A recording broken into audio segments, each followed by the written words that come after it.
नमस्कार दोस्तों, मोहल्ला शिक्षा में आज के इतिहास जीएस के साथ में आप सबों का स्वागत है। तो आज के इतिहास की बात करें तो सबसे पहली जो न्यूज़ है हमारे पास, मुगलों ने अहमदनगर पर कब्जा किया। कब? 1600 ईस्वी में। चलते हैं नेक्स्ट पॉइंट पे। प्रसिद्ध पत्रिका साइंटिफिक अमेरिकन का पहला संस्करण छपा 1845 में, 1845 में, मतलब 19th सेंचुरी। चलते हैं नेक्स्ट पॉइंट पे। उंगलियों के निशान को पहचान बनाने वाले, ये जो फिंगर होते हैं, फिंगर का जो आप हर जगह देते हो, अंगूठा वगैरह, उसी को लेकर के है। ब्रिटिश विलियम जेम्स हर्सल का जन्म हुआ।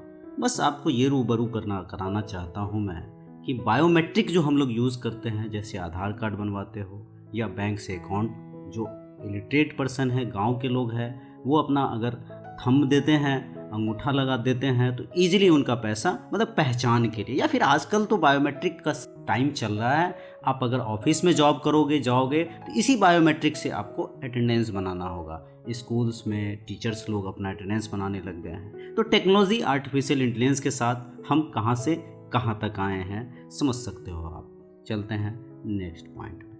प्रथम विश्व युद्ध में इटली ने जर्मनी के खिलाफ युद्ध की घोषणा की आज ही के दिन 1916 में। चलते हैं नेक्स्ट पॉइंट पे। भारतीय अंतरिक्ष अनुसंधान संगठन इसरो, हमारा जो इसरो है के भूतपूर्व अध्यक्ष MGK मेनन का जन्म हुआ। इस इसरो को हम लास्ट में थोड़ा एनालाइज करेंगे। चलते हैं नेक्स्ट पॉइंट पे। भारत में साधारण बीमा कारोबार अधिनियमित पारित किया गया, मतलब जनरल इंश्योरेंस कॉरपोरेशन एक्ट के तहत नेशनलाइज किया गया। चलते हैं नेक्स्ट पॉइंट। सोवियत संघ ने भूमिगत परमाणु परीक्षण किया आज ही के दिन। हमारा भी हुआ था। कहाँ हुआ था? जरा कमेंट के सेक्शन में बताना आप लोग किस जगह पे हुआ था। अक्सर हम बातें करते हैं ऐसे चीज़ों के बारे में।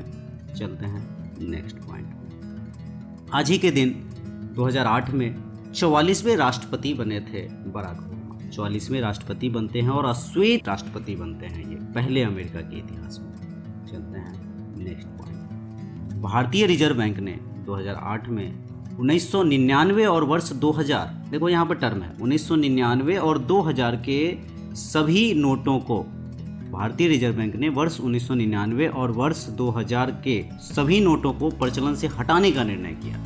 मतलब इस समय जो भी नोट थे उसको हटाने का निर्णय लिया। अब मुझे एक टर्म का जवाब दोगे क्या? क्या अभी 2-4 साल पहले आपको याद हो, 2016 में आई थिंक आपको एक घटना हुई थी, घटना या इतिहास ही अब कह सकते हैं, तो एक इतिहास ही है। कौन सा डेट है आप बताना? डिमोनेटाइजेशन, मतलब विमुद्रीकरण। आपको पता है क्या विमुद्रीकरण क्या होता है? चलो 2-4 सेकंड सोचो जब तक मैं जवाब देता हूँ। असल में डिमोनेटाइजेशन का मतलब होता है, अगर आप हमारे प्रधानमंत्री का भाषण सुने होंगे, उस दिन रात को 8 बजे आया था भाषण, तो उन्होंने कहा था आज से 500 और 1000 रुपया लीगल टेंडर नहीं रहेगा, मतलब ये लीगली वैध नहीं रहेगा, मतलब भारत सरकार इसको मान्य नहीं करती है। तो लीगल टेंडर सब जरूर ध्यान रखना। चलते हैं नेक्स्ट पॉइंट पे। आज ही के दिन 1898 में सैलेब बर्धमन ने सॉफ्ट ड्रिंक बनाया था, जो आज हम लोग कोका कोला वगैरह यूज़ करते हैं, पेप्सी, थम्स अप वगैरह यूज़ करते हैं। आज ही के दिन शुरुआत हुआ था। इन्होंने क्या किया था?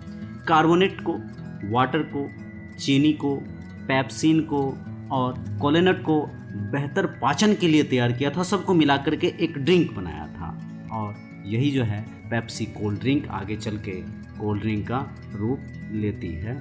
थोड़ा सा इसरो को समझने की कोशिश करते हैं हम लोग। इसरो के बारे में बात की जाए तो इसरो के बारे में क्या है, इसरो किस तरह से काम करता है आपको पता है। इसके चेयरमैन अभी डॉक्टर के शिवन है, अच्छी तरह से मालूम है आपको। और ये जो इसरो है मानवता के कल्याण के लिए, पूरे विश्व में प्रकाष्ठा के लिए ये जाना जाता है और हमारी शान भी बढ़ती है। इसकी स्थापना कब? पहला सवाल तो यही बनता है। 1969 में आपको ये ध्यान रखना है। हमारे इंडियन गवर्नमेंट का एक अंतरिक्ष एजेंसी है, स्पेस एजेंसी है, और इसमें जो है स्पेस डिपार्टमेंट द्वारा सब कुछ होता है। एक चीज़ ध्यान रखना, ये जो डिपार्टमेंट है इसरो, ये सीधा प्रधानमंत्री को रिपोर्ट करता है, PMO को। ये बहुत इंपॉर्टेंट टर्म है। और इसके बारे में बात की जाए तो भारत के प्रथम उपग्रह जिसका नाम आर्यभट्ट था, किसके द्वारा छोड़ा गया? इसरो के द्वारा छोड़ा गया। आर्यभट्ट कौन थे? तो भारत के प्रसिद्ध खगोलविद थे। आप इस बात को पढ़ा होगा, जानते होंगे। धीरे धीरे जर्नी बढ़ती है।